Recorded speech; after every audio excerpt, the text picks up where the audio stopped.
The phone call came in just after noon. A minivan, driving the wrong way, children inside. Witnesses said the driver looked calm, not panicked, not screaming, not confused, just focused. Seconds later, metal twisted, glass exploded, and 8 lives were gone. How does a devoted mother wake up one morning and by lunchtime become the cause of one of the deadliest wrong-way crashes in New York history? The answer isn't simple, and it isn't what anyone wanted to believe. Welcome to Unimaginable True Crimes. Here, we expose the unimaginable, one case at a time.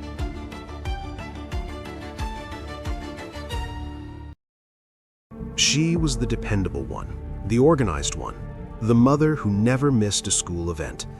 In the quiet suburb of West Babylon, New York, Diane Schuler looked like stability personified. She worked full-time as a high-level account manager at a cable company. Long hours, high pressure, respected by colleagues. At home, she was the scheduler, the planner, the one who kept everything moving. Her husband, Daniel, worked night shifts. Diane ran the household. 2 children of her own, plus nieces, plus nephews. If something needed to be done, Diane handled it. Friends described her as competent, strong, private, the kind of woman who didn't ask for help and didn't need it. At least, that's what everyone thought.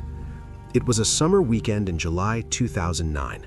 Camping trip, family time, a trailer park in the Catskills, kids laughing, barbecue smoke drifting through trees. Photographs from that weekend show smiling faces, normalcy, sunlight, nothing that hinted at what was coming.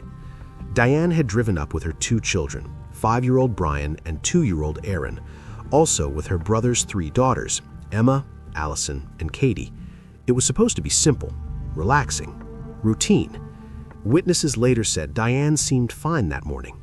Quiet, but fine. No visible distress, no obvious signs of trouble. She packed up the kids around 9:30 a.m. Sunday morning to drive home. Daniel stayed behind to manage the trailer. He kissed them goodbye. Normal goodbye. No raised voices, no tension. Just another Sunday drive home. Except it wouldn't be. She got behind the wheel of her red Ford Windstar minivan. 5 children inside. The oldest only 8. The youngest still in a booster seat. It was about a 2-hour drive back to Long Island. Witnesses later said the van was driving aggressively, tailgating, honking, flashers on. At one point, someone saw her pulled over on the side of the road, bent over, vomiting. Then she got back in and kept driving. That detail would haunt investigators later because it suggested something was wrong, but not enough wrong for anyone to intervene. At 11:37 a.m., Diane called her brother Warren. Her voice sounded strange, confused, disoriented. She said she was having trouble seeing clearly, that she couldn't talk long. Then she hung up. Moments later, Warren received a call from his daughter, Emma. She was crying. "Something's wrong with Aunt Diane." That was the last coherent communication from the vehicle. Imagine that moment. A child sensing something isn't right, calling for help, and no adult able to stop what was unfolding. At approximately 1:30 p.m., multiple 911 calls flooded in. A minivan was driving the wrong way on the Taconic State Parkway for nearly 2 miles at high speed. Drivers swerved out of the way. Some honked. Some tried to flag her down. Witnesses described her face as blank, almost emotionless. One motorist said she appeared determined. Another said she never reacted to their warning gestures. Then, at over 70 miles per hour, the van slammed head-on into an SUV carrying 3 adult men. The impact was catastrophic. Diane, her daughter Aaron, her 3 nieces, and the 3 men in the SUV were killed instantly. Only her son Brian survived, critically injured. 8 dead, 1 survivor. An entire stretch of highway transformed into a crime scene. At first, it seemed like a tragic accident, a medical emergency. maybe a stroke, maybe a seizure, maybe something sudden and unavoidable. That's what families hoped. That's what news anchors suggested, because the alternative was too disturbing. Diane Schuler was not reckless. She was not irresponsible. She was not someone who would endanger children. At least that's what everyone insisted. And yet, there were witnesses who smelled alcohol at the scene. There were officers who noticed something odd. There was something investigators couldn't ignore. Because when toxicology results came back, they shattered the illusion. Diane Schuler's blood alcohol level was 0.19, more than twice the legal limit. In addition, she had high levels of THC, the active ingredient in marijuana. Not trace amounts, high levels, the kind that suggest recent use, the kind that suggest impairment. But her family refused to believe it. Absolutely refused. They said it was impossible. She didn't drink like that. She didn't use drugs. She was responsible. She was in control. So how did a woman described as meticulous, disciplined, organized, end up driving the wrong way, intoxicated with 5 children in the car? That question split the nation. Was she secretly struggling? Was there a medical issue the tests missed? Was it intentional, or was it something else entirely? As investigators dug deeper, a pattern began to form. Diane was known for stress, high functioning, but intense. She reportedly had a tooth abscess that weekend, severe pain. Some witnesses said she drank vodka mixed into an orange juice bottle. Others claimed that was speculation. Her husband Daniel would later hire private investigators. He maintained she had an undiagnosed medical episode, something neurological, something that explained everything. Because the idea that she knowingly drove drunk with 5 children was unbearable. And that's where the illusion began to crack. The perfect mother, the responsible professional, the organized caregiver, all now under a microscope. And the more the story unfolded, the less certain anyone became. Because what if this wasn't a snap? What if it was a secret? And what if no one truly knew the woman behind the wheel? The toxicology report did not just introduce doubt, it detonated it. Because Diane Schuler's blood alcohol level wasn't borderline. It wasn't close to the legal limit. It was nearly twice over, 0.19. And that wasn't all. High levels of THC, recent ingestion, not residual, not days old, recent. And that meant one thing. She had been impaired, severely impaired, while driving 5 children for miles at high speed. The public reacted quickly: outrage, disbelief, condemnation. But inside Diane's family, the reaction was different. It was rejection, absolute rejection. Her husband Daniel went on television, calm, measured, defensive. She wasn't a drinker. She was responsible. She would never do that. He insisted the results had to be wrong.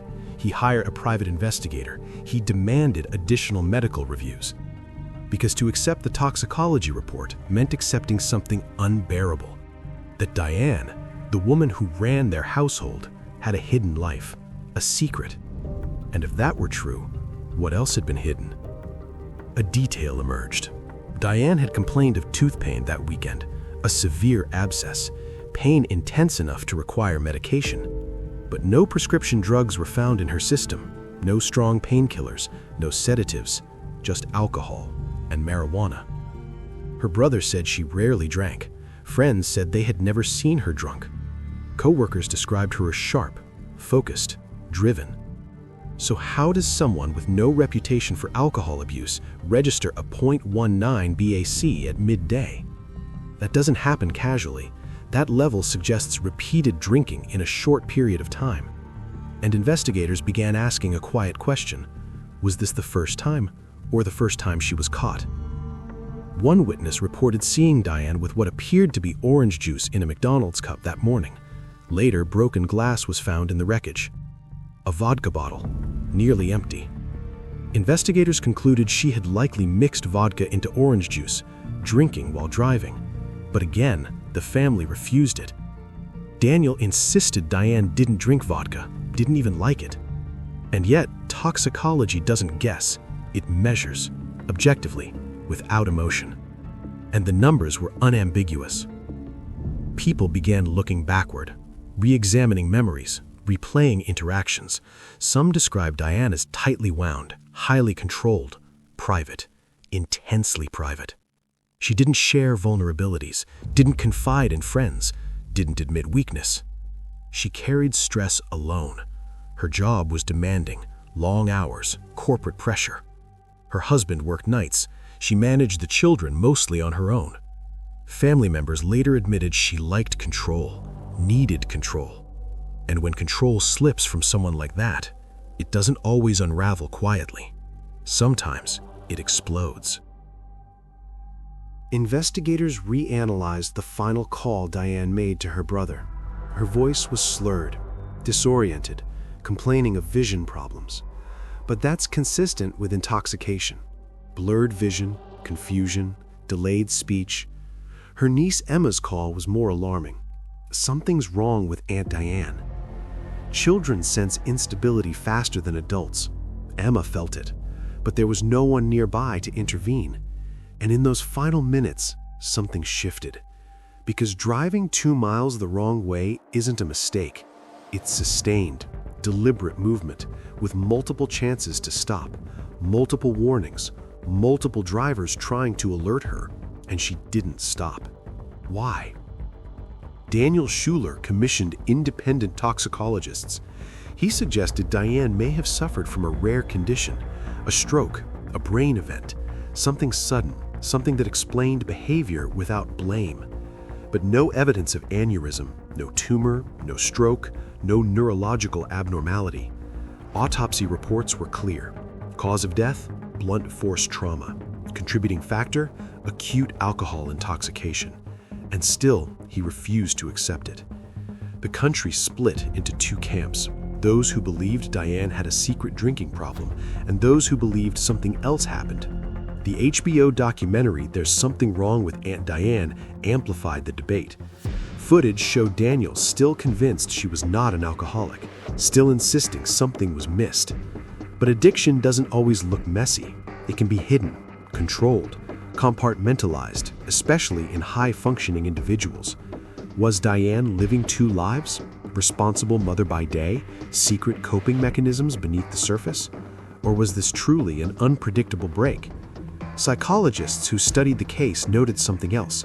Family denial is common in addiction cases, especially when the person doesn't fit the stereotype. She had a job, a house, structure, routine. But addiction doesn't discriminate by resume, and secrecy is its companion. Could Diane have been drinking privately for years, alone, unseen, unacknowledged? Or was that narrative easier than admitting something darker? Because another possibility lingered, and it was more terrifying. What if she wasn't confused? What if she wasn't disoriented? What if she knew exactly what she was doing? That question remains the most controversial and the most painful, because intention changes everything. Diane's son, Brian, survived. Severely injured, he does not remember the crash. He was 5 years old, and he is the only person alive who was inside that van. He cannot clarify, he cannot confirm, he cannot deny. And so the mystery lives in silence. What happened in those final 10 minutes before impact? Was it impairment? Was it despair? Was it something no test could detect?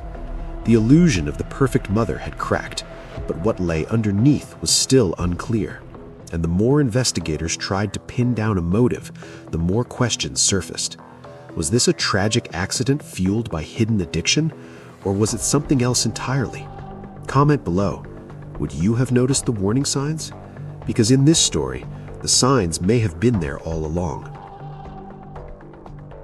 The road was straight, clear, wide.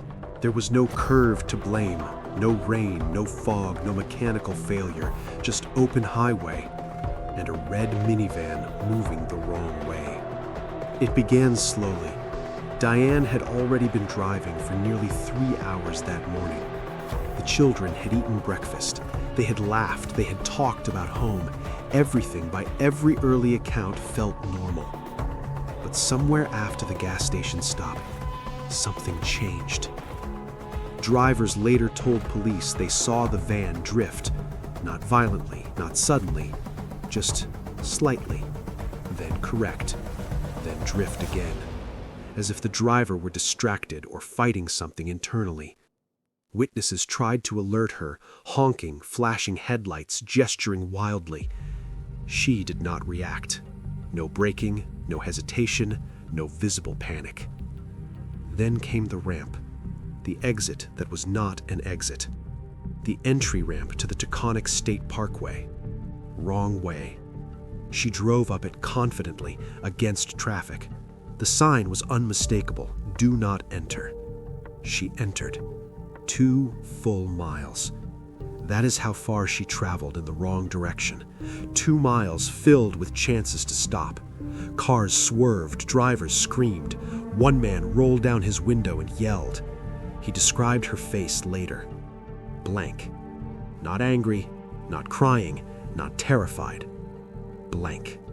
As if she were looking through everything and everyone. Inside the van were 5 children. Emma, Allison, Katie, Michael, Brian. None of them understood the danger fully, but they felt it. One witness later said he saw small hands pressed against the rear window. That image stayed with him, because those hands were reaching for help, and there was nothing anyone could do. The oncoming SUV never had a chance. Its driver saw the van too late. Speed combined, impact multiplied, metal folded like paper. The crash was catastrophic. Debris scattered across the parkway. Engines roared. Then, silence. Smoke rose slowly into a summer sky. And just like that, 8 lives were gone. First responders described a scene of devastation. Vehicles crushed beyond recognition. The minivan mangled. Children unresponsive. Diane Schuler dead at the wheel. 3 of her nieces, her daughter, the SUV's 3 adult occupants, gone. Brian was the only survivor, critically injured, barely alive, pulled from wreckage and rushed to surgery. Paramedics moved quickly, but the damage had already been done. The question wasn't what happened. The question was why. The autopsy report would later become the center of everything. Blunt force trauma, severe impact injuries. But that was expected. What shocked investigators was the toxicology panel. Blood alcohol level 0.19. That is more than double the legal limit in New York State. And the THC levels indicated recent marijuana use. This was not a trace, not residue from days earlier. Recent, significant. And that meant she was driving heavily impaired, with 5 children. Investigators reconstructed her morning. 7 a.m. She checks out of the campground. Stops at McDonald's. Buys orange juice. Witnesses report nothing unusual. Then she stops at a gas station. Surveillance shows her entering. She asks for pain relief medication, complains of tooth pain. She appears normal, focused, not staggering, not visibly intoxicated. So when did she drink? Where? How much? And how did no one notice? Broken glass recovered from the vehicle included fragments of a large Absolute vodka bottle, nearly empty. It had been inside the van. Investigators concluded she likely mixed vodka with orange juice, drinking while driving. But this wasn't casual sipping. To reach 0.19, she would have consumed a substantial amount, quickly, and likely more than once, which means this wasn't accidental overindulgence. It was sustained drinking. behind the wheel. Several witnesses reported that Diane maintained speed, did not slow, did not brake, even as cars swerve, even as drivers flashed lights, even as horns blared. She stayed centered, almost controlled. That detail troubled investigators, because impairment often causes erratic panic, overcorrection, swerving. But Diane held her lane, straight, direct, purposeful.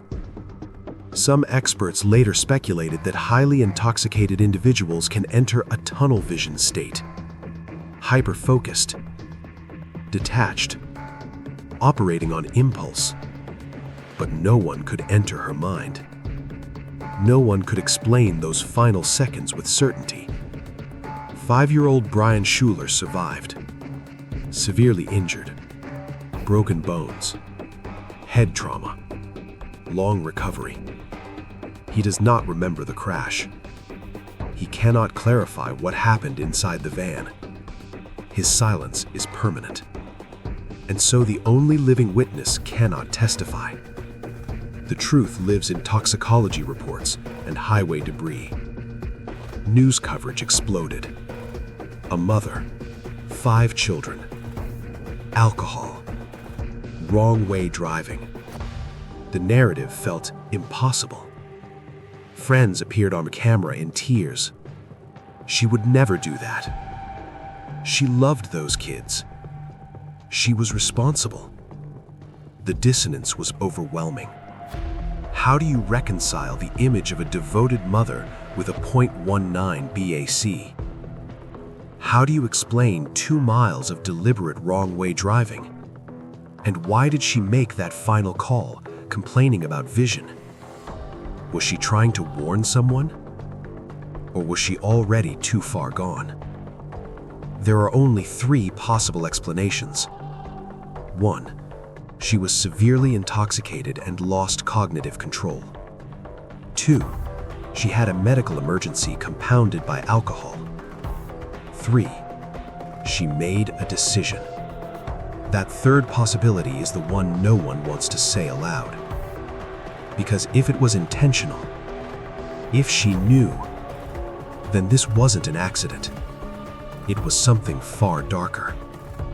And yet there was no suicide note, no message, no warning, no documented mental breakdown, just silence and impact. The crime lasted seconds, but the mystery has lasted years. Was Diane Schuler a secret alcoholic hiding in plain sight? Or a mother overwhelmed beyond repair? Or something else entirely? The investigation would attempt to answer that. But the more officials dug, the more complicated it became. Because sometimes the evidence explains everything, and sometimes it explains nothing. The crash was over, but the war had just begun. Not on the highway, not at the scene, but inside a family that refused to believe what the evidence was saying. When the official toxicology results were released, they were definitive. Blood alcohol concentration, 0.19. Post-mortem vitreous humor alcohol levels confirmed it. THC levels indicated recent marijuana use. There was no medical emergency, no aneurysm, no stroke, no diabetic episode, no brain tumor, no seizure. Her organs showed no catastrophic internal failure that would have explained sudden disorientation. The medical examiner's ruling was clear. Cause of death? Blunt force trauma due to motor vehicle collision. Contributing factor? Acute alcohol intoxication. It should have ended there, but it didn't, because Daniel Schuler refused to accept it. Diane's husband, Daniel, went on national television. He sat for interviews. He spoke softly, firmly, almost mechanically. "My wife was not a drinker," She wasn't drunk. There has to be another explanation. He insisted the toxicology was wrong. He demanded retesting. He implied mishandling, contamination, bias, anything except the truth in front of him. He hired independent forensic experts. They re-examined samples. The results were identical. 0.19. Significant THC. The science did not bend. Daniel hired a private investigator. He needed answers. Or maybe he needed contradictions. The investigator combed through surveillance footage, gas station stops, McDonald's receipts, phone records. They found nothing suggesting foul play. No spiked drinks, no unknown suspects, no tampered medication. The vodka bottle was inside her vehicle. Her fingerprints were on it. The pattern was unmistakable. And yet Daniel continued. Then came the documentary, There's Something Wrong with Aunt Diane. The title alone revealed the narrative shift. Not Diane was drunk, not a tragic DUI. Something was wrong. The film reopened public debate. Viewers were split. Some saw denial, others saw unanswered questions. The documentary presented alternate theories: a dental abscess causing extreme pain, a sudden medical episode, rare toxicology anomalies, psychological collapse. But the medical examiner's ruling was clear. There was no evidence of sudden physical incapacitation. There was no hidden disease, no brain bleed, no ruptured aneurysm, and no documented history of blackout-level drinking that day, except the alcohol found in her system. Diane's brother, Warren Hance, lost 3 daughters in that crash. 3 little girls. He had to bury them. Yet even he refused to publicly condemn Diane. He leaned toward the idea of something medically unexplained, because accepting intoxication meant accepting betrayal, and that is harder than grief. To accept that someone you trusted with your children chose to drink while driving them, that pain is different. It is sharper, more complicated, more personal. Police faced criticism. Why hadn't anyone stopped her sooner? Why weren't there more barriers preventing wrong-way entry? Could better signage have saved lives? Highway design came under scrutiny, but experts confirmed the signage was standard. The ramp was clearly marked. Drivers who encounter wrong-way vehicles rarely have time to react. This was not infrastructure failure. This was human failure. As investigators reviewed Diane's past, subtle details surfaced. Empty alcohol bottles found in the Schuler home after the crash. Daniel later admitted she occasionally drank vodka in orange juice, quietly, privately, never socially. Friends said she was composed, in control, perfectionist, type A, the kind of person who managed everything, including appearances. High-functioning alcohol dependency does not always look like collapse. It looks like control, until it doesn't. Some psychologists later suggested Diane may have been a secret drinker, highly functional, deeply private, able to compartmentalize, living under pressure, working long hours, managing finances, parenting, maintaining image. The theory proposed that the campground trip, being away from routine, may have triggered stress. Pain from a dental issue may have amplified it. She drank, then drank more, and perhaps believed she could manage it, until she couldn't. But that still leaves the most haunting detail. 2 miles, wrong way, multiple warnings, no visible correction. Was it pure intoxication, or was there a moment, brief, fleeting, where she realized what she was doing and chose not to stop? There is no evidence of a suicide note, no documented suicidal ideation, no prior attempts, no statements suggesting self-harm. But there is silence. Silence in the final seconds, silence in the van, silence in her expression. Some crash reconstruction experts suggested alcohol at that level can create cognitive tunnel vision, severe impairment of judgment, delayed reaction, dissociation, meaning she may not have processed the reality of driving into oncoming traffic. But certainty remains impossible, and that uncertainty is what keeps this case alive. To this day, people argue. Some believe Diane was a functioning alcoholic who made a catastrophic decision. Others believe something medical was missed. Some suspect a mental break no one saw coming. The evidence supports intoxication. But emotionally? Emotionally, people resist, because accepting it forces a terrifying truth. Someone can look stable, capable, responsible, and still be hiding something devastating. Daniel Schuler has maintained his stance. He still questions the findings. He still implies alternative causes. But independent forensic reviews uphold the original results. There has been no credible scientific reversal.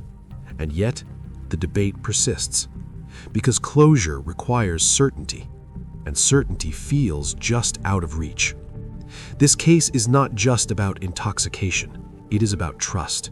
The trust of children, the trust of family, the trust of a community.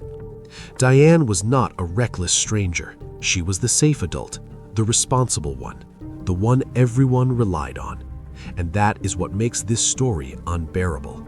Because the danger wasn't obvious, it wasn't chaotic, it was quiet, controlled, and hidden. Do you believe the investigators got this right, or did they miss something? Because in cases like this, the line between accident and choice feels razor thin, and the consequences are permanent. The funerals were quiet. There were no cameras inside the church, no headlines, no speculation, just small white caskets, and the silence so heavy it felt physical.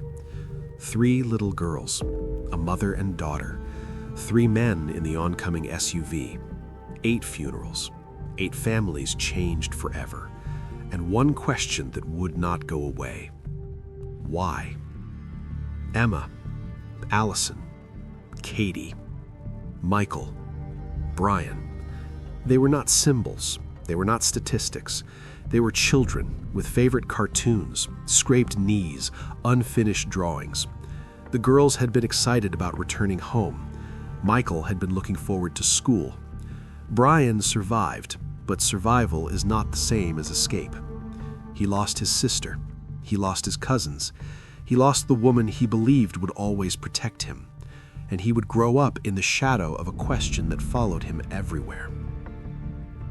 The crash did not only destroy one family. In the oncoming vehicle were 3 men, 1 a father, 1 a son, 1 a close friend. They were on a simple trip, driving, laughing, not expecting death to come from the wrong side of the road. Their families mourn too. Their loss is often overshadowed by the headline of the mother driver, but they were victims, unwilling participants in a moment they never saw coming. After interviews and the documentary, Daniel Schuler gradually retreated from public view.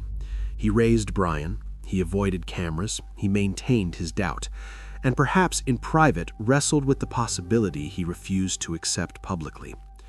Grief does strange things. Sometimes it clings to denial, because denial feels safer than betrayal. To admit Diane drank that morning is to admit she chose to drive intoxicated with 5 children. To admit she might have known. To admit she might have risked everything. And for some, that is unbearable. The medical examiner never wavered.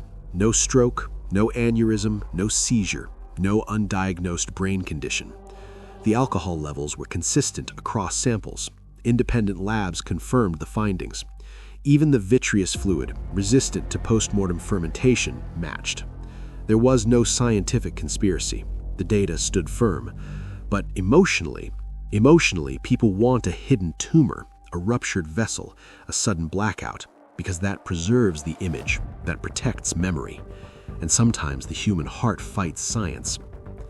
This case sparked uncomfortable conversations about secret drinking, about high-functioning alcohol dependency, about how easily someone can maintain appearances. Alcoholism does not always look like chaos. Sometimes it looks like PTA meetings, well-kept homes, organized schedules, successful careers. Some experts suggested Diane may have developed tolerance, allowing her to appear composed even at high blood alcohol levels. If true, it suggests something chilling. This was not spontaneous, it was practiced. But no definitive evidence proves long-term dependency. Only hints, only speculation, and a bottle in a van. Her brother described her as disoriented, complaining about vision, saying she couldn't see clearly. Was that intoxication? Was that panic? Or was that a moment of realization? No one can answer, because after that call, there was silence. Then, impact. Witnesses honked, flashed lights, yelled, but wrong-way drivers are unpredictable. There was no police alert in time, no barrier gate, no spike strip. The window for intervention was seconds, and sometimes tragedy moves faster than prevention. Here is the possibility that disturbs people the most. That Diane believed she could manage it. That she believed she was still in control. That she underestimated impairment. That she thought she could get home, and miscalculated fatally. That scenario does not require suicide. It requires arrogance, or denial, or impaired judgment layered over impaired judgment. And if that is true, then this wasn't a calculated act of destruction. It was catastrophic self-deception. Highway signage improved. Public awareness campaigns increased. The story became a case study, used in forensic discussions, in addiction seminars, in highway safety training. But for the families, it is not a case study. It is a permanent absence at the dinner table, an empty seat at birthdays, a silence at holidays, and no explanation that brings comfort. If Diane Schuler was intoxicated, when did it start? Why didn't anyone see it? Why didn't anyone intervene earlier in her life? And if she wasn't, if something medical was truly missed, then what does that say about the system we trust? This case refuses to rest because it sits at the intersection of science and psychology, of denial and evidence, of trust and betrayal. And in the end, the highway does not tell us what she was thinking. It only tells us what happened. 8 lives, 1 morning, and a mystery that still divides opinion. If this story held your attention, like the video, subscribe to Unimaginable True Crimes, and turn on notifications so you don't miss the next investigation. Your support helps these stories reach people who need to hear them.